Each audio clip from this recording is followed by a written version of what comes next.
At this very moment, someone, somewhere in the world, is reading Shakespeare. And even though he died 400 years ago, someone else is writing about him or acting in one of his plays. There's no one reason why Shakespeare is so special. There's a whole set of reasons. Here are just a few of them. Watching Shakespeare's plays is like being invited into a house full of amazing rooms.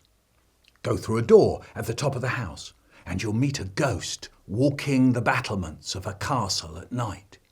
You'll hear him telling a young man that he is the ghost of his father, the old king. What's more, the ghost reveals that he was murdered by his own brother. Move along into another room and a group of men are whispering amongst themselves. They're dressed in the clothes of ancient Rome and they're working out how they're going to murder the future king. And out in the garden of the house, a bunch of crazy people have come up with a great practical joke. They've tricked a stuffy, mean-minded man into thinking that the sad, beautiful lady of the house has fallen in love with him.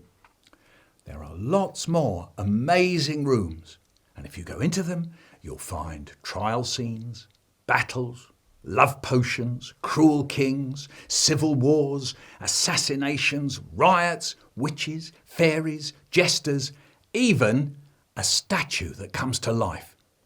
You'll also meet people with deep and powerful emotions, wild jealousy, crazed hunger for power, terrible sadness, great happiness, sneering contempt.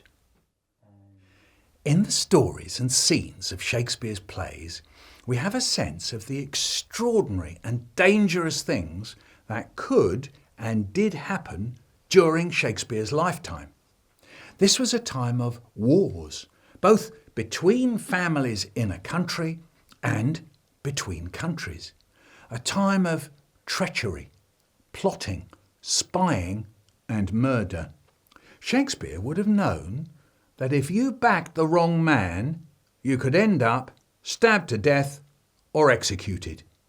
And we learn all about the time period through Shakespeare's works. In Hamlet, the king hires spies and hitmen just as Queen Elizabeth and her advisors hired people to do the same sort of job. And in Coriolanus, people riot over high prices, just as they did in London in Shakespeare's time. Shakespeare is able to draw us in and make us feel all sorts of different and powerful emotions. Here's an example. In the play Romeo and Juliet, one of the scenes shows us a father yelling at his daughter. These are some of the things he calls her. Young baggage, disobedient wretch, you green sickness carrion, you tallow-face, wretched puling fool, whining marmot. That means a puppet. Juliet, who's only 13, faces up to her father and dares to tell him that she doesn't want to marry Paris, the man her parents have chosen for her.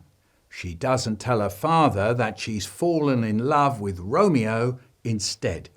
And by now in the play, we know that it would be the most dangerous thing she could do because there's a terrible feud going on between Romeo's family and Juliet's family.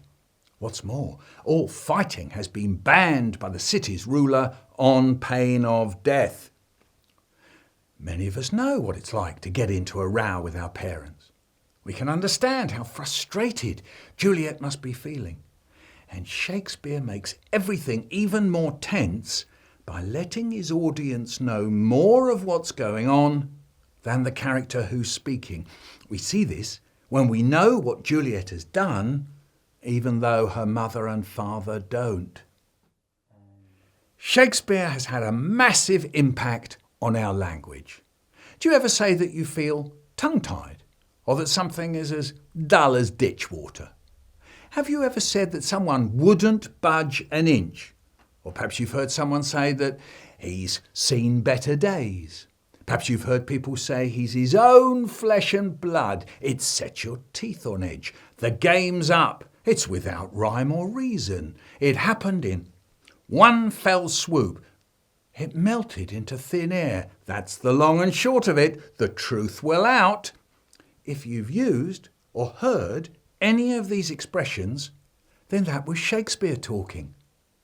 Some words we use every day first appeared in his writing and were perhaps invented by him. Hint, leapfrog, lonely, excellent and gloomy are just some of them. Shakespeare's writing has become part of our culture. His words are so familiar that when people try to understand something or imagine something or describe it, their minds turn to a scene or character from Shakespeare. For over 300 years after Shakespeare's death, people didn't always perform the plays the way he had written them. Sometimes they rewrote the whole thing. Other times they cut and changed the original scripts. Perhaps the most famous and striking example of this is the film of Romeo and Juliet starring Leonardo DiCaprio and Claire Danes. Using only Shakespeare's words, but cut down by well over 2/3 of the play, it's set in modern America, backed by rock music. Some people thought that it wrecked Shakespeare, but others, like me, thought that it was one of the best ever ways to keep Shakespeare alive. If any part of this video has grabbed your attention, go and watch a film of a Shakespeare play. Or perhaps a theatre near you is putting one on. Why not go? Then you'll see that Shakespeare didn't really write books, he wrote scripts. Watching a Shakespeare play can be so striking. Try it.